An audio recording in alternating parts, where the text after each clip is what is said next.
Welcome back to Wednesday Night Bible Study. My favorite part is still when Thomas says we're going to unmute the mic and Cindy yells at him for it. It's really a great moment.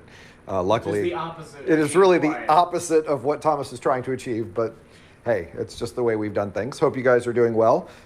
You may have noticed that I am clean shaven this evening. Relatively clean shaven this evening. I didn't shave this morning, but I did shave a couple days ago. The beard is gone.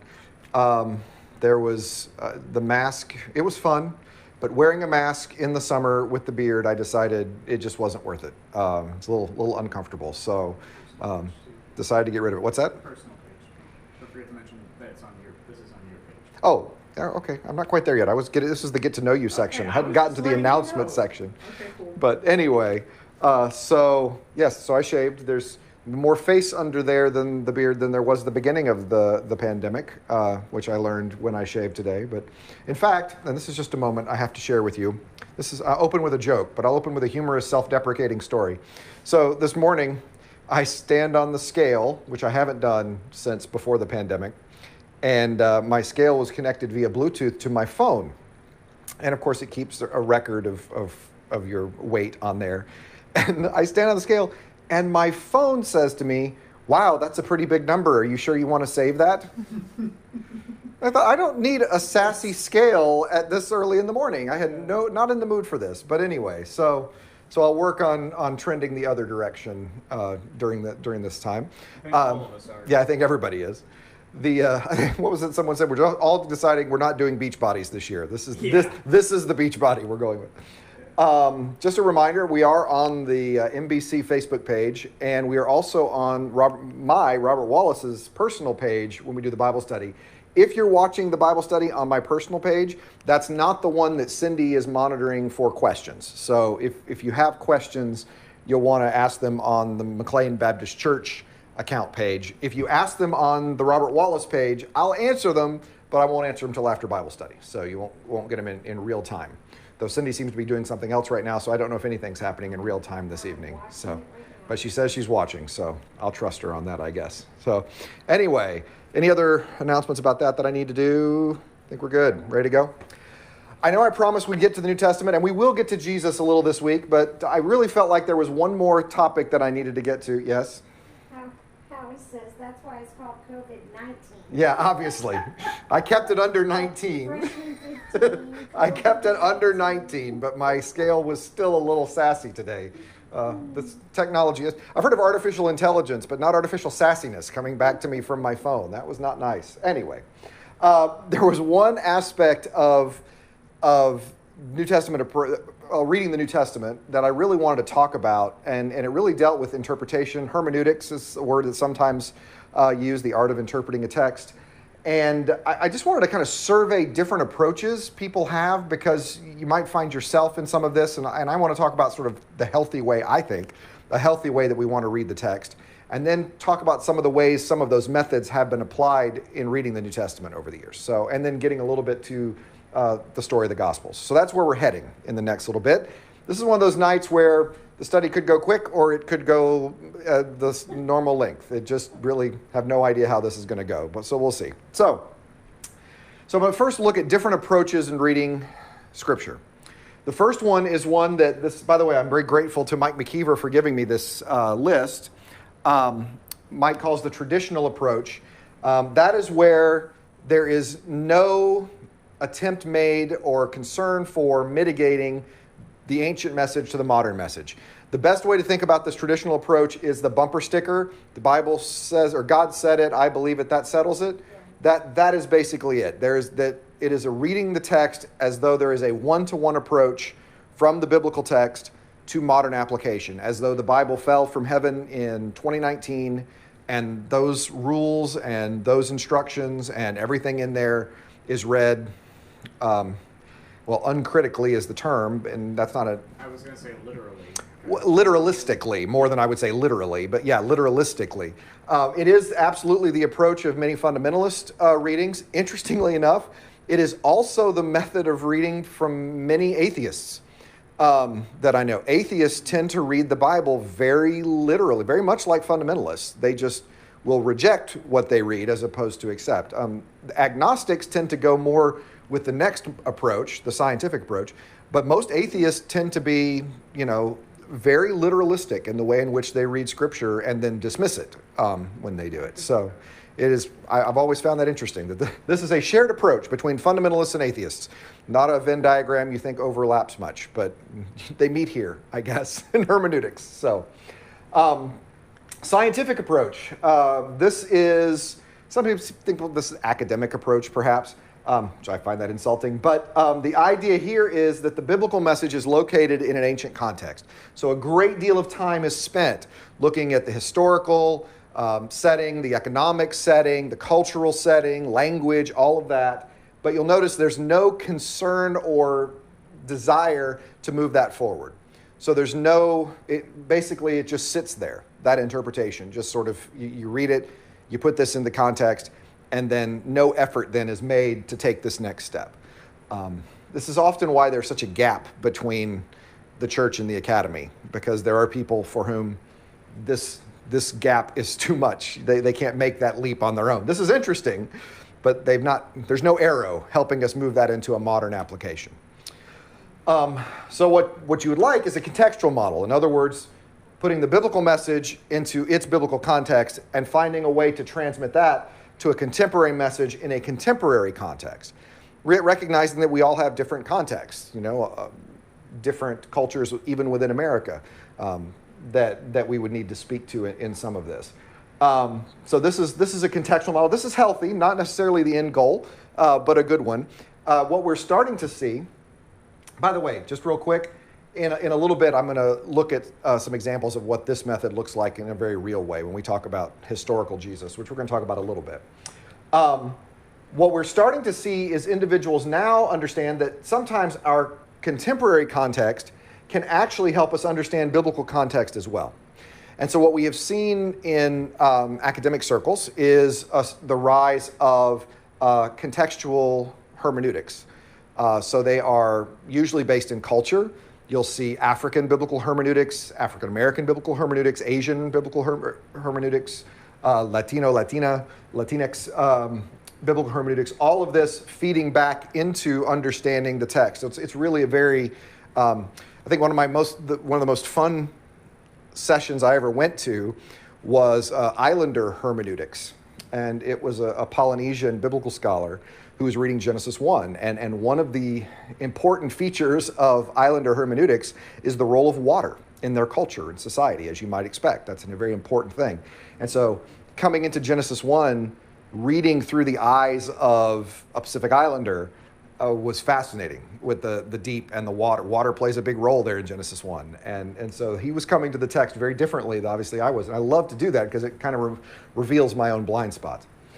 The hope is, I think, for us, that all of this is taking place within a community guided by the Spirit.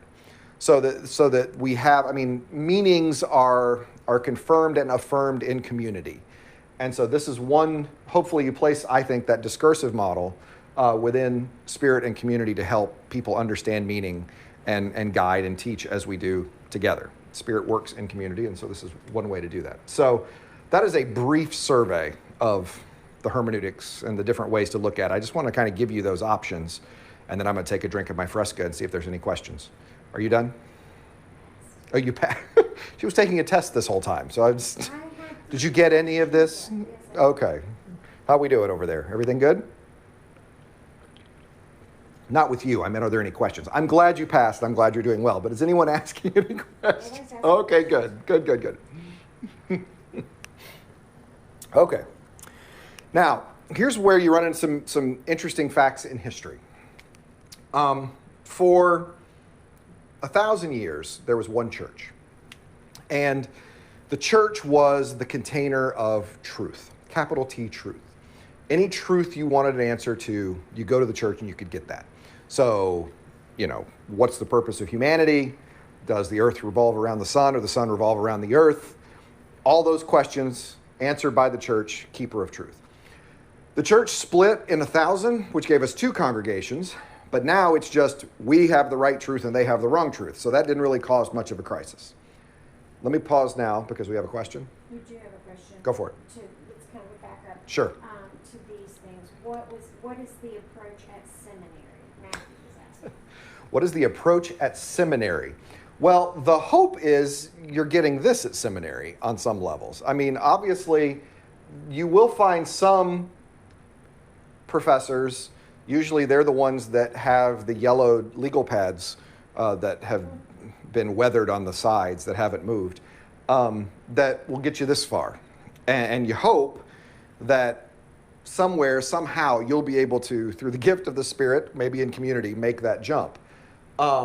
But, I mean, obviously, this is one place you would go. The hope is that this is happening in seminary. They are, helping you find an interpretive community guided by the Spirit that listens to other voices as they come to the text and places the biblical message in a cultural context that speaks to a modern context. I mean, the hope, this is what's happening. Always. But again, depends on the seminary. Doesn't always work that way. So, as I say, for 1,000 years, one church, container of truth. For another 500 years, there are two churches, but it's still easy to say, we've got the truth and they're wrong. Then Martin Luther comes along. And now, as I've joked before, we have a new church every 15 minutes. And so who holds the truth now? Because now there's the Catholic truth and the Lutheran truth and the Zwinglian truth and the Anabaptist truth and the Calvin truth. And who is the one, who's right? Where's truth? Truth has now gotten splintered. And so how do you fight through this? So what ends up coming out of this, about this time we begin to see what's often called the modern movement, the Enlightenment. And quickly, the church, no longer the container of truth, reason is. Reason is now speaking into, as an authority figure, how you measure truth. This is when we get the birth of the sciences, right? It's when we get Pascal and Descartes and all math and Newton and all the physics and calculus, and all this happens in this time. So great for science. But those philosophies, that reason dominating truth philosophy, spreads everywhere into history and throughout all of the disciplines. And that, of course, has an effect on the way in which people read the biblical text. And so people began to apply this standard of reason to reading the Bible. Reason, scientific method, that which is approachable and acceptable and great for interpreting the natural world. Less good at anything supernatural, but great for the natural world. This begins at the time what is sometimes thought of as the quest for the historical Jesus. What's Jesus really? Yeah, we read him in the Bible. What was he really like, right? Well, the first quest comes in the 1700s up until the early 20th century, early 1900s. And as I say, the Enlightenment used reason as the gauge for what is right and what is true. So all supernatural occurrences have to immediately be disregarded. Some of you know the Thomas Jefferson Bible is a pretty famous Bible. People talk about the Thomas Jefferson Bible.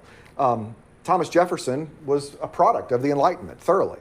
And so the Thomas Jefferson Bible is a Bible where all of the miracles are taken out of it. He edited the miracles out because obviously that's just folklore. That's just superstition. That is supernatural. That's not reasonable. Legend. It's legend, of course. It's not reasonable. And so what we're left with is just Jesus, the teacher. That's it.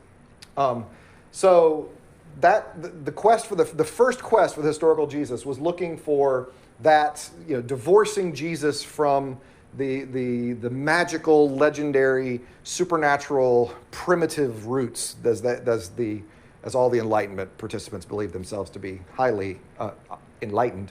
Yeah, I know. This is one of the great things. They called themselves the Enlightenment, and they called themselves modern, right? So that tells you what They're they thought so of modest. themselves. They are. Go ahead. Bob Wallace. Yes. Isn't it a bit arrogant to suggest contemporary seminal teaching is somehow an improvement than the before? Yes. I don't know if I can do it exactly. Isn't it a bit arrogant to suggest that contemporary seminal teaching go ahead, is somehow an improvement than the before? Absolutely. Absolutely. And what we are starting to see now is a greater regard for the pre-critical interpreters. In fact, there's a biblical commentary that goes through and looks at early church fathers, philosophers, reformers, and some of their interpretive ideas regarding Scripture, and puts them in a really nice collection. So, here's what Origen said on Psalm 20. Here's what Luther said on Psalm 20. Here's what Augustine said on Psalm 20. So to take a moment, but you're exactly right. These guys come along and everybody's dismissed before them, 100%. He said seminary, not seminary. Oh, seminary. Isn't arrogant to say modern seminary? To suggest contemporary seminary teaching is somehow an improvement. Oh, I would argue that contemporary seminary teaching, good contemporary seminary teaching, is listening to all of these voices, as I said.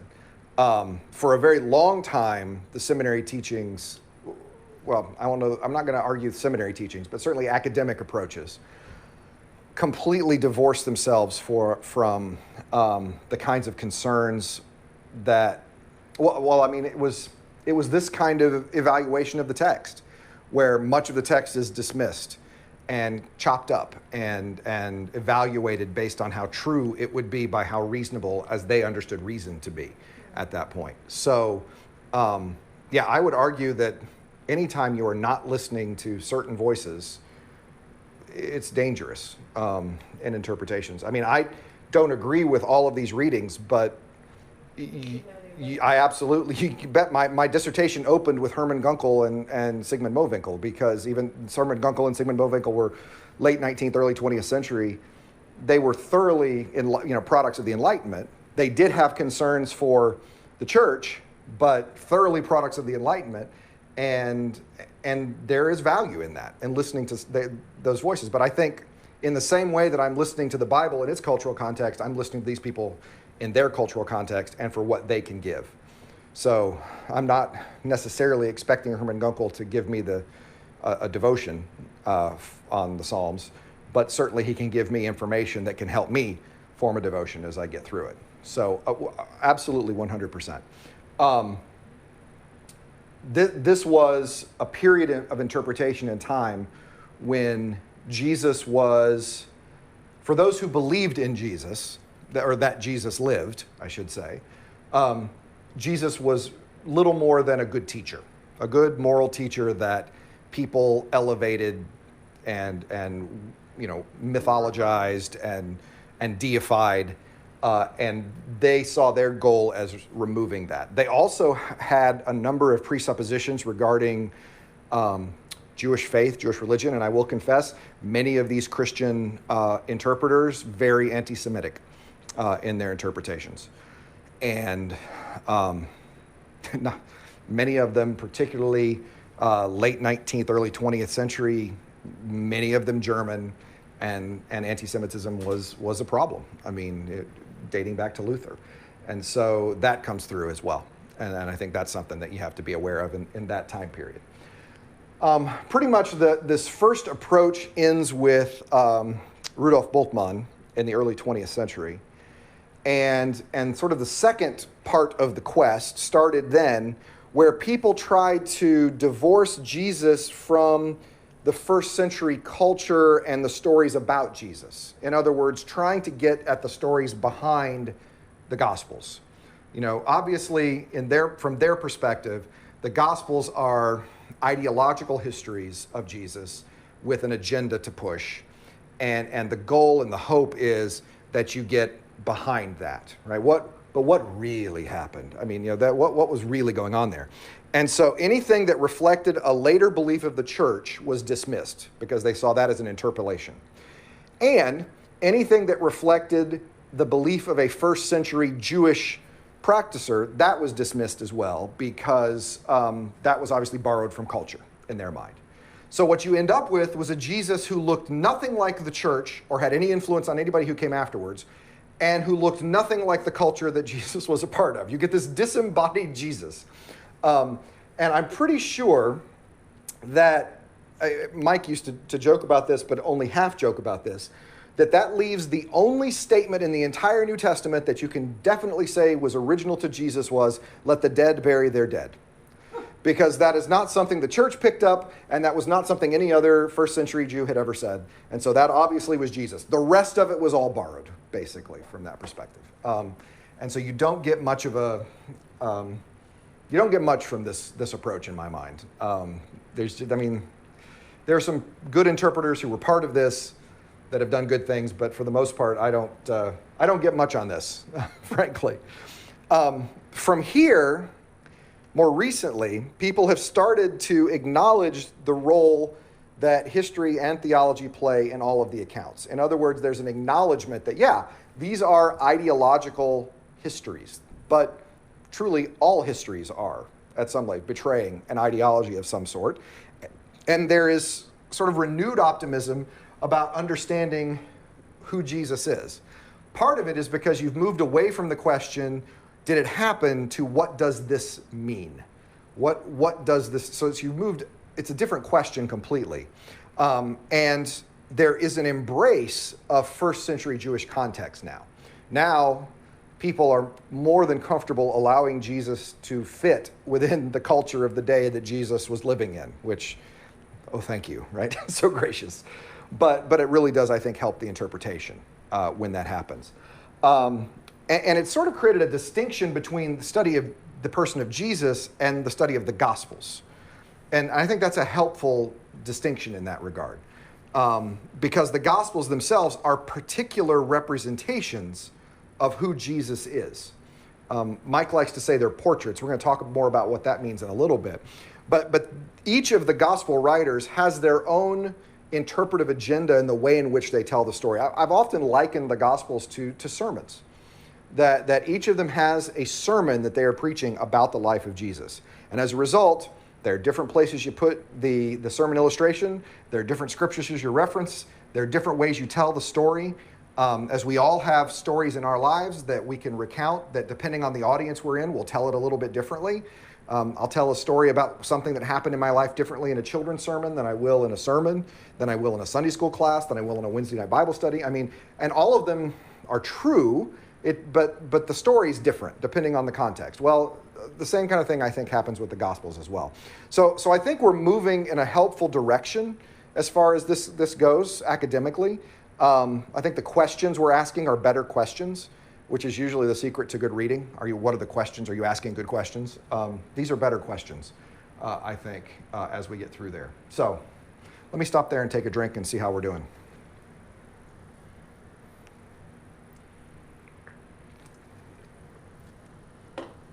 Okay, I will trust we're doing well when she's quiet like that. Okay, so let's get to what is a gospel. Gospel is an interesting thing because most people believe Mark is our first gospel that's written down, and most of us believe that Mark is the one who gives us the word. He quotes from the Septuagint of Isaiah 61:1, which contains this word, euangelion. The Greek word euangelion usually is translated good news. You might be able to see in my transliterated version here the word angel, which is messenger or in message. And then the U part here is the good, as in euphonium or... Good message. Yeah, it's a good message. This is good news that we have here. So this is the good... Mark 61 is the proclaim good news to the poor, freedom for the captives passage. And Isaiah, that's what I meant, yeah. That's that phrase, proclaim good news to the poor. That's from Isaiah 61. That's gospel. That's what Mark gives us, the gospel of Jesus Christ, Son of God. Gospels are a unique genre because they're combining Old Testament historiography with Greco-Roman historiography, with Greco-Roman biography, and it's combining all three of those genres into a narrative that in and of itself contains genres like parables and poems, apocalyptic, prophetic oracles, etc. So it really is a genre that is a complex genre in a lot of ways, and something new. It's not exactly like a Greco-Roman biography, and it's not exactly an Old Testament historiography, and it's not exactly Greco-Roman historiography. It's a little different as we get through it, which I think is cool. Each gospel, as I say, is an individual portrait of Jesus. I love this line. Mike gave me this language as well. It's always good to hang out with a New Testament scholar. Good ones. There's a lot of bad New Testament scholars out there, but find a good one to hang out with. And Mike was a good one. If he's watching now, I have to take all that back. But he always said that the Gospels are portraits, not pictures, because you always pay more for a portrait. A portrait is interpretive. And in some ways, a portrait may not have ever happened in real life, but is full of truth in spite of all of that, if that makes any sense. You can depict someone standing a place they've never stood, but you're saying something about that person in that portrait. And so, Like six-pack Jesus. like, you certainly, boy, I didn't even occur to me about six-pack Jesus. I forgot about that. Now we have to tell I have the to tell, story. thank you, Thomas. Yeah, there's going to be people watching. I was at interim pastor at a church that in the narthex, they had a painted portrait of Jesus walking on the water, right? Yeah, he was walking on water. He was walking on the water, and he had his hands out like this, and of course his robe had parted to reveal the tightest six-pack washboard abs you could have ever imagined in your life. You could grate cheese on Jesus' abs. It was amazing. And with his hands out, it really was like this most intimate. What you going? Are you not entertained? It really is. Are you not entertained? Image. And so the boys at the time were like, 12 and 11 while I was there, and they kept calling him Six-Pack Jesus every time they saw him. And so obviously that portrait of Jesus was saying something about what those people believed about the nature of Christ. I'm not sure I'm comfortable going that direction, but absolutely. What is absolutely fascinating to me is that the church opted to keep 4 different anonymous sermons about Jesus. They had the option to go another direction. Oh, yes? Tyler says, you saying he didn't? I'm saying that's not the part of Jesus I would have necessarily highlighted in every. With a lot of things. I Jesus, don't think a six-pack might have been there. Anyway, the church had a chance in the 2nd century. A guy named early church father named Tatian took the 4, what we know as the 4 canonical gospels, and created the Diatessaron. For those of you who know your Greek and Latin roots, through the 4. Diatessaron, and created a harmony of the life of Jesus. So in the Synoptic Gospels, Jesus cleanses the temple at the end of his ministry. In the Gospel of John, Jesus cleanses the temple at the beginning of his ministry. So in the Diatessaron, there are 2, one at the beginning of his ministry, one at the end of his ministry. Right? That way everybody's happy. And so it was a harmony. I've often joked that even though we have 4 different sermons in our Bible, most people think in terms of a Diatessaron when they think of the life of Jesus. We usually think of Jesus' life as the life of Jesus. And we don't think about the fact that the church kept 4 different ways of telling about that life of Jesus. We tend to harmonize it in our minds without even realizing it, which is why I would think there would be huge appeal in this Diatessaron. And it was popular in a few places, but ultimately the church said, no, we want the 4 sometimes contrasting stories of Jesus. Those are the canonical ones. The anonymous ones, no author claimed in those. We keep those. That to me is fascinating, that choice was made. I'm glad for it, but it seems like it's a choice that surprises me, that someone would make that. Knowing religious folks as I do, I'm just surprised by that. So, the gospel writers themselves, by the way, euangelion is the word that gives us evangelist. That's evangelical, that's gospel, that's the root word. So you will sometimes hear people call the gospel writers the evangelists because they wrote the evangels, the gospels. All of them likely writing in the 1st century. The earliest that anyone would ever suggest they write is 20 to 30 years after Jesus. That is the earliest. Traditionally, people date Mark to the 60s, Matthew to the 70s, Luke to the 80s, and John to the 90s. So that's just a rule of thumb. It is possible that John could be later. It's possible that some of these might be earlier. But that's sort of the traditional writing on that. It is interesting that the canonical Gospels are all anonymous. Titles come via tradition in the 2nd century, 2nd to 4th century. So those were added on later. They were not original. I've always thought that was interesting too, that none of the gospel writers wanted to take credit for the life of Jesus. They wrote anonymously. All of the most, I won't say all, I can't think of one that's not. The non-canonical gospels all have names. Gospel of Thomas, Gospel of Philip, Gospel of Judas, Gospel of Mary, Infancy Gospel of Thomas, Infancy Gospel of James. They've all got names. The canonical gospels, no names. That's just cool to me. I just think that's interesting. I don't know what that means. I think I know a little what that means, but it's still cool to me. So, questions that far? How are we doing? Yeah? Tom, you doing okay? I'm doing okay. Mm-hmm. Just checking. All right. So let's talk about our synoptic gospels. Synoptic means seeing together. Again, synoptic. And those are Matthew, Mark, and Luke. It's a term I use without thinking. It's just part of the jargon of being being a biblical scholar. Synoptic gospel. But some people don't know what that means. The synoptics, Matthew, Mark, and Luke, they share a lot of stories in common, and they all share a similar outline. Also, in all of them, Jesus teaches in parables.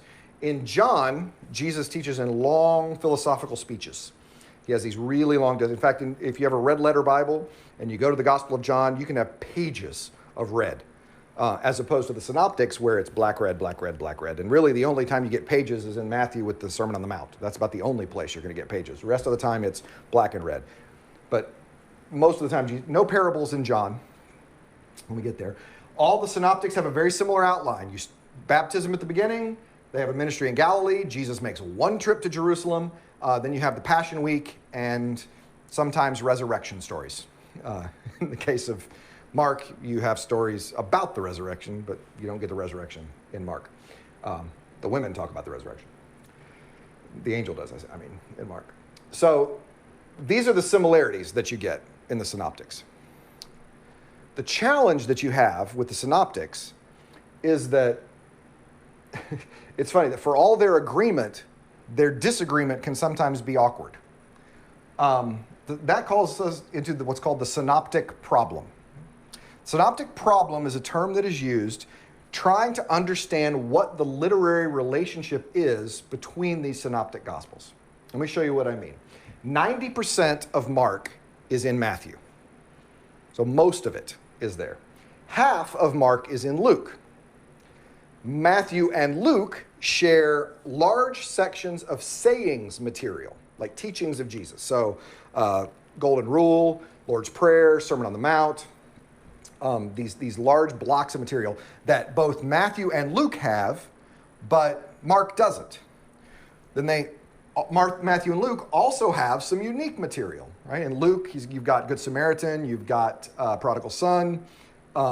Matthew, there's the parable of the miraculous good fish and bad fish, and the wheat, good wheat and the tares. Those are unique to Matthew. So how do you make sense of all of this? Traditionally, and the majority of biblical scholars think it came together like this. So I made a little chart for you.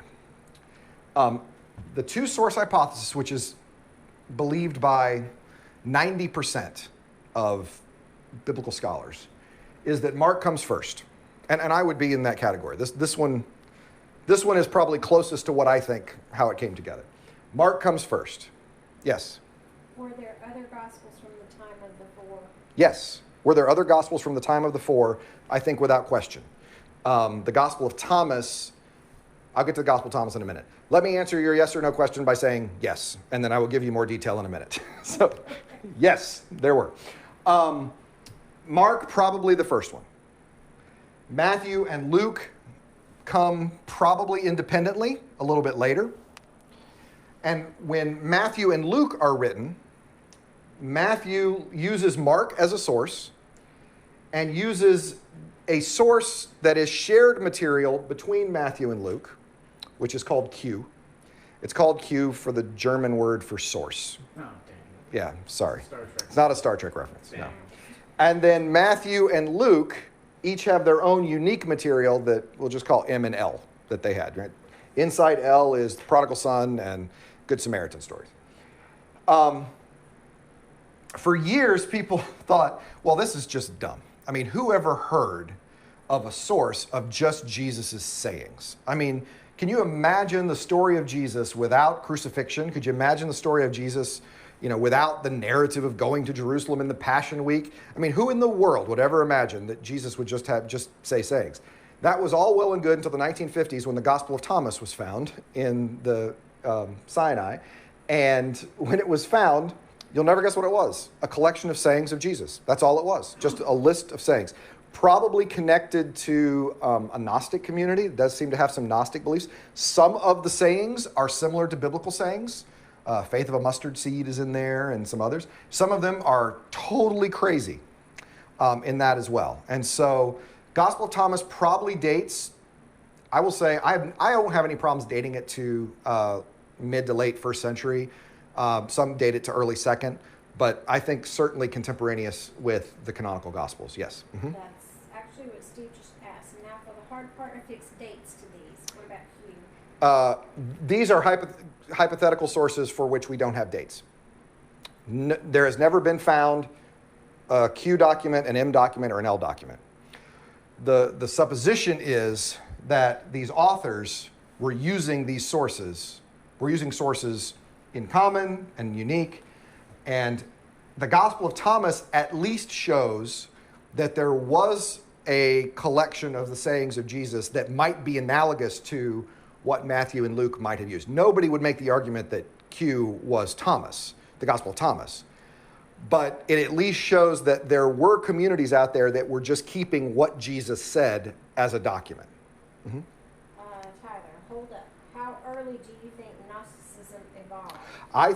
How early did I think Gnosticism evolved? I think you can see some of the writings of Paul dealing with a proto-Gnosticism in the first century. You don't get a formal, full-blown Orthodox Gnosticism, if I can use that weird contradiction of terms, until second century, but I have no problem believing the seeds of that were already taking place, in Northern Africa and other places. And I think Paul's dealing with it. Yeah, in fact, you're exactly right. John, the Gospel of John, was very popular among, I won't say very popular. The Gospel, how do I say this right? The people who are significant in the Gospel of John, Mary, Philip, Thomas, are all individuals who figure prominently in Gnostic faith. In fact, you probably heard of Gospel of Thomas, Gospel of Philip, Gospel of Mary. And so it has been suggested that perhaps that the Gospel of John was written as a refutation of two communities who are forming that proto-Gnostic ideas that develop later on. Mm-hmm. Can you give an example of Paul versus proto-Gnosticism? Can I give an example of Paul versus now we're going to talk about Colossians as Paul or not. I don't have any problems dating Colossians to the first century, whether we want to talk about it being Paul or not. I think that Colossians has some concerns about Gnostic tendencies. I absolutely think that John has some concerns, as I was just saying, with the Gospel of John, emphasizing Jesus' hunger and thirst from the cross, the I thirst from the cross. Even though John has the highest Christology, Jesus is still thoroughly human there, which of course is directly contrasting with Gnostic beliefs. So I actually think John and parts of Colossians probably targeting some ideas that are proto-Gnostic. That would be my I didn't know there was going to be a quiz this evening, but that's where my memory is serving me on those two places. Yeah. Well, good. As I say, 90% of people go with a model like this on the composition of the text. But of course, we wouldn't be academics if we didn't just find some contrarian out there. And this is sometimes the two gospel hypothesis, sometimes called the Farmer hypothesis. The farmer? Yeah, because the guy's name was Farmer. Oh. Yeah, he wasn't a farmer. It was It's like Dunning Kruger. capital F. Yeah, capital F. It was named after a dude. The advantage of this is you don't have any hypothetical sources. That's something. I mean, you're only making judgments based on what you have. There's some appeal to that. The belief in that one is that Matthew came first, Luke used Matthew, and then Mark used Matthew and Luke. This is odd on some levels because here's the strongest argument I have against this model. One, if you have Mark as your only gospel, I understand why we want Matthew. If you have Matthew, why do you write Mark? That to me is the most powerful argument against it. No one's ever given me a compelling argument against that. Now, the one thing to this argument's credit, when Mark tells a story that is in Matthew and Luke, it is longer and has more details. And for example, the blind man as Jesus is leaving Jericho is named Bartimaeus in Mark. That name doesn't occur in Matthew. So remember last week when I talked about text criticism, I said the shorter reading is usually the one that's preferred. Well, in this case, that would be the Matthew in the Matthew stories over Mark. But I'm not convinced. I mean, resurrection stories, birth narratives, Sermon on the Mount. Yeah, it would make Why do you leave that out? It would make more sense for Mark to come first, and then they shorten up the stories. Yes, that could be. I have no problems buying that. So this one not particularly convincing. Yeah. Okay, Steve, backing up a bit. Sure. Is Q not upstream or before Mark? Is Q earlier than Mark? You know, first of all, you have to believe in the existence of a Q document. And one of my favorite, N.T. Wright, some of you know the name N.T. Wright. He came and spoke at in one of my seminars back before he was N.T. Wright. He was just visiting Baylor.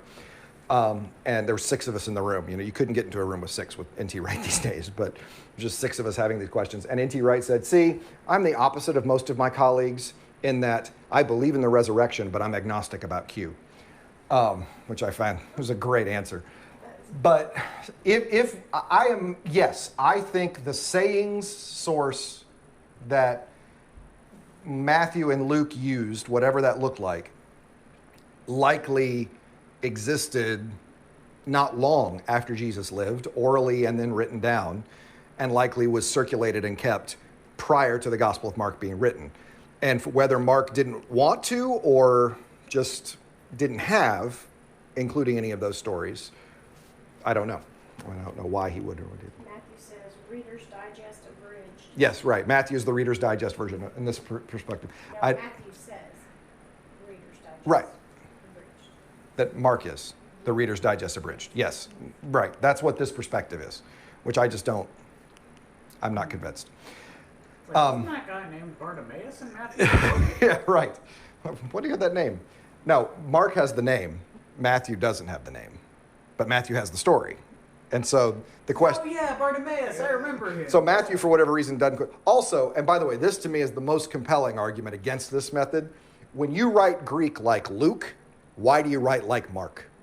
Because Luke is some of the best, hardest, highest Greek in the New Testament. It is beautiful. It is almost lyrical. All the participles modify all of the verbs, and it is elegant. And he is a dictionary of words as he puts through there. Mark is not elegant. Mark is hard and difficult and at times bad in the sense that sometimes he uses participles as finite verbs, and you just don't do that. You know, why would you convert? Colloquial Greek. It very much. It was very much colloquial, and so. In fact, I think when you read it this way, it makes a whole lot more sense. When Luke does tell a story from Mark, he always fixes his Greek. That makes more sense to me. And I just have this image of Luke going, that is no way to say that. No. I mean, I get it, but no. So, anyway. Steve says, Q can be a metaphor for a collection of sayings, oral tradition, Yes, Q can be a metaphor for a collection of sayings. Q... The longer you talk to different scholars, and Q contains different things. And usually the longer they talk, the more it gets put in there. It starts as, just the sayings of the double tradition.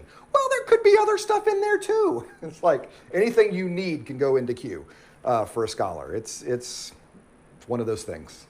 So yeah, I'm not, you're never going to find a document that's titled Q at the top. First of all, that would be German, and that would have been outrageous, but. One more option, the Farrer hypothesis, 2 R's, not AR, just it's another guy. This one, 2% of people believe, maybe. That may be high. And it was Mark is first, and then Matthew's written, and then Luke uses Matthew and Mark as a source. Okay, that's fine. I mean, it's not, it gets everything. At least you have access here to all the stuff here. Personally, if you're going to make me choose between the two, this one makes more sense than this one. Yeah. But still, to me, this is the simplicity. In my mind, though, go ahead, ask the question first, and then I'll talk about my mind. Always want to take some time to talk about my mind. Okay. Bob Wallace, not to interrupt the flow of presentation, but later, I'm wondering if it's reasonable to think Jesus made only one trip to Jerusalem in 3 years. Were his friends Mary and Lazarus living near Jerusalem? Right. Did Jesus only make one trip to Jerusalem in 3 years? The Mary and Lazarus stories are in John. And in John, Jesus makes at least 3 trips to Jerusalem. He's always popping into Jerusalem in John. In the Synoptics, he only makes 1 trip to Jerusalem. And as far as the Synoptics are concerned, that's the only trip that matters to tell that story. So he may have made others in the Synoptics that the Synoptics don't care to talk about. But when they tell the story, they tell the story as the one trip that starts at Caesarea Philippi, and he sets his face to Jerusalem, and off he goes. Jesus went into Jerusalem to get lunch. No, he went there to get crucified. In John, he went to celebrate Hanukkah and get lunch. Yeah. So, in my mind, the two-source hypothesis is probably closest to reality, but I also think it's like when you were in 8th grade science class and you learned that the atom was proton, neutrons, and electrons. Turns out there's a whole lot more going on inside an atom than protons, neutrons, and electrons. You have gluons. And of course, tachyons, if you let a gluon set up enough. That's a joke. Never mind. That's a physics joke. I don't know if anybody gets that one. It's a wrong audience for that joke. Anyway, all sorts of stuff going on in the atomic world that you don't learn in 8th grade science class. I think there's all sorts of stuff going on out here. I think there were numerous sources about the life of Jesus and the sayings of Jesus and the teachings of Jesus, including possibly the woman caught in adultery, which never quite landed in John or Luke in some manuscripts. I think that probably was an authentic source that was circulating out there. I don't think this has enough pieces for putting stories together like that. So to me, it needs to be more complicated. First your mother, then you. Yeah. Are we going to bring Papias into this, or? I was going to bring Papias into this when we talk about Mark. So hang on to Papias. I'll come back to Papias. So you think it's like a compilation of a lot of things? I think that the communities that put these stories together, Mark, Matthew, and Luke, the canonical Gospels, I think that by the time these Gospels are written down, I think lots of people have been talking about Jesus. I think some of the stories have been kept orally. I think some of the stories have found themselves into written fragments. I think some of them could be in saying sources like Hugh and Thomas. And I think that these individuals are bringing together all of that in a way to preach the sermon that they need to preach, and shuffling and arranging their sources the way they need to. And in this case, just telling one story about the trip to Jerusalem. Yeah. So, yeah, it's just, the world is just too complicated in my mind for this to be satisfactory. And it's way too complicated for any one of these to be satisfactory. It's just the world, there's a lot of Christians out there doing a lot of stuff and saying, you can't tell me these are the only 3 guys that ever heard anything Jesus did. Everybody's talking about that. So, okay. We good? Okay. I want to show you an example of the synoptic problem looks like in reality. I apologize for the poor quality of the scan. Let me read this story. This is part of what's known as the triple tradition. So it's in Matthew, it's in Mark, and it's in Luke. And I want to show you what each of these people did in this story. This is Mark. So we're going to go two source on this. On that day, when evening had come, he said to them, that's Jesus, let us go across to the other side. And leaving the crowd behind, they took him with them in the boat, just as he was. Didn't let him freshen up or anything. Other boats were with him. A great windstorm arose. The waves beat into the boat, so the boat was already being swamped, but he was in the stern, asleep on the cushion. They woke him up and said, Teacher, do you not care that we are perishing? He woke up and rebuked the wind and said to the sea, Peace, be still. Then the wind ceased and there was dead calm, and he said to them, Why are you afraid? Have you still no faith? And they were filled with great awe and said to one another, Who then is this that even the wind and the sea obey him? Okay? Mark. Let's look at Matthew. And when he got into the boat, his disciples followed him. A windstorm arose across the sea, so great that the boat was being swamped by the waves, but he was asleep. And they went and woke him up, saying, "Lord, save us, we are perishing." And he said to them, "Why are you afraid, you of little faith?" Then he got up and rebuked the winds and the sea, and there was dead calm, and they were amazed, saying, "What sort of man is this, that even the winds and the sea obey him?" It's a lot shorter. It is a lot shorter. So you see, this is Matthew. Oh, That's what I said. When Mark tells the story, it's longer than Matthew, which is the only thing to me that commends. We don't need the fluff. Yeah, Matthew's like, this is all fluff. No one cares that he was in the stern. No one came just as he was. No one cares about that. No one cares what he was dressed like. Yeah. Mark is usually the one who's like Mark quick and to the point. Mark is quick and to the point in the telling of the stories, but in getting to the stories, but when he gets into the story, it's like me or Memo. by the way, his name's Bartimaeus. Yeah. And by the way, it was the stern that he was asleep in. And also, I do love the tone. This captures disciple tone in Mark and Jesus tone in Mark perfectly. Don't you care that we're perishing? And you have no faith still. Have you still no faith at all? Oh my God, you guys. Jesus very impatient with the disciples in Mark. Okay. Matthew, save us, we're perishing. Help, right? And Jesus, why? You just have a little faith, Why do you just have little bitty faith? So you don't have any in Mark, but you have a little bit in Matthew. That's good. Let's look at Luke. One day he got into a boat with his disciples and said to them, "Let's go across to the other side of the lake." So they put out, and while they were sailing, he fell asleep. A windstorm swept down on the lake. The boat was filling with water, and they were in danger. They went to him and woke him up, shouting, "Master, Master, we are perishing." And he woke up, rebuked the wind and raging waves. They ceased, and there was calm. And he said to them, "Where's your faith?"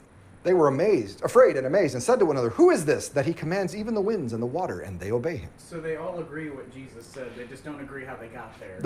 They all agree that Jesus calmed the winds and the waves. I do have a question, though. If Jesus was sleeping and He the was. boat was filling with water. does that mean he would be wouldn't he just be floating in the water He was sleeping or something? He was in the stern. Apparently the water wasn't waking him. There's an old Jewish proverb that man at peace with God can sleep through a storm. And so And that can sleep while drowning?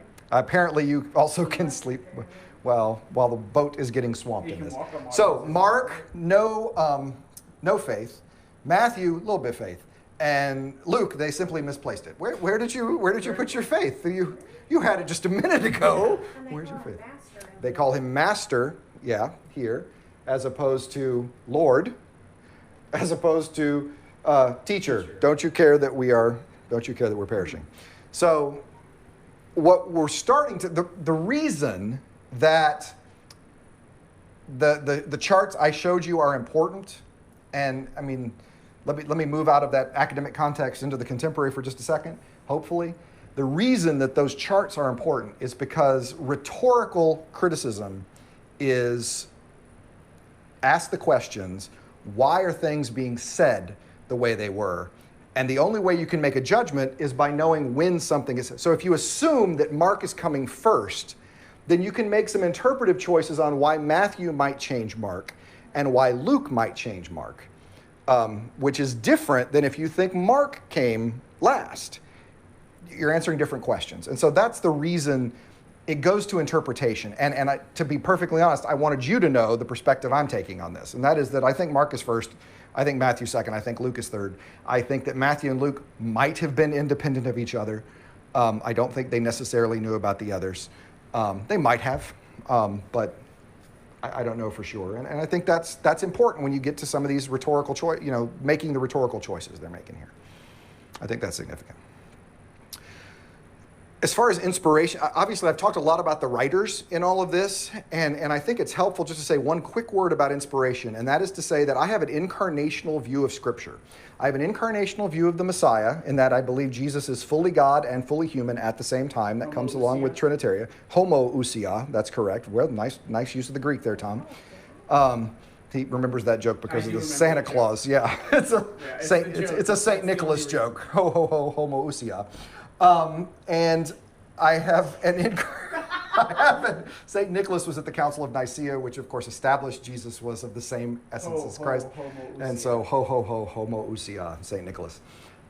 Things you didn't see, Santa Claus, so much deeper than you ever thought. Anyway, He knew Greek. Incarnational view of Scripture, incarnational view of the church. I believe we are at the same time the body of Christ and a collection of redeemed human beings. I also have an incarnational view of Scripture. I believe it is the Word of God, and at the same time, I believe it's the words of individuals with their personalities, concerns, needs, etc. Yes, ma'am. Steve, but this implies the different Gospels consciously wanted to emphasize different things rather than simply tell the story that they had heard. This absolutely assumes that the Gospels want to emphasize different things about Jesus, which I do not think is in any way different than telling the story that they had heard. I think that this is an ideological sermon that is being preached, 100%. And it kind of reminds me of some of the historiography in the Old Testament, where we talked a little bit about this, where, say, in 1st or 2nd Kings, it says, if you'd like to know the other things that Ahab did, like the city he built and the ivory house, then go look at the Chronicles of the Acts of the Kings of Israel. And it's this sense of, if you're interested in some of that stuff he did, that's fine. That's not the story I'm telling. The story I'm telling is about Ahab, the no good, sorry son of a gun that married Jezebel and never obeyed God. If you want to know about the ivory tower and the city and all, that's fine. You can go read that someplace else. At some levels, the gospel writers are doing. This is the story of Jesus that we need to tell. It is ideologically motivated story of Jesus. All of these are. And nobody's trying to write a 19th century Hegelian history of Jesus in this, which is what, obviously, in the 19th century, Hegel was trying to do. I mean, we're trying to get to, the what actually happened behind the text, and historians were disagreeing on what that meant. Get rid of the miracles, try and divorce it from the church, etc. People now have started to sort of embrace the subjectivity of these gospel writers into the what did it mean? Why was Matthew saying it this way? Why was Mark saying it this way? Why is John saying it this way? And trying to, understand that these are ideologically motivated and that's not a weakness in the case of the Gospels. Yeah, I think you're exactly right on that. So that went right on time. That wasn't short at all. I never know. Sometimes I think it can go short. Sometimes it can't. Never know how that's going to go. In the way of announcements, I do have a couple. Don't forget we have a business meeting, a Zoom business meeting on Sunday, the details of which will be emailed out to you at the end of this week, along with a packet for what we're going to talk about. So that'll be right after worship, close to right after worship, 12:30. So it'll give you time to get from Facebook to Zoom to have the business meeting. Also, we are, some of you remember Monica Leek, our wonderful, helpful intern from last year. Also, she works at Leland Seminary. And she has agreed to lead a book study with us this summer. Obviously, the issues surrounding race right now are at the forefront in culture. And she has graciously agreed to lead a Zoom Bible study in July and August. We haven't worked out the days yet on exactly when that's going to be. It's going to be several sessions. But the book, could you hand me the book? Thomas is sitting right beside you there. The book that they're going to go through is Ibram Kendi's How to Be Anti-Racist. If you would like to work through that with Monica at the end of the summer, I would encourage you to order your book. If you want a physical copy, order it soon. If you want it on Kindle, then I guess you can wait a little on that. You can get it quicker. But I would encourage you to look for that if you want to be a part of that study and have some conversations about what it is to work for causes that are truly not racist as we go. Compelling read, that book.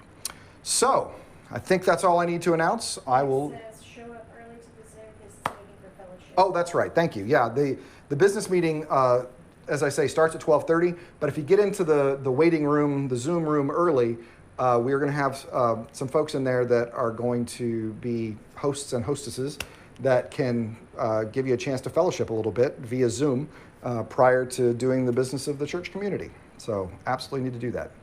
Great. All right. Well.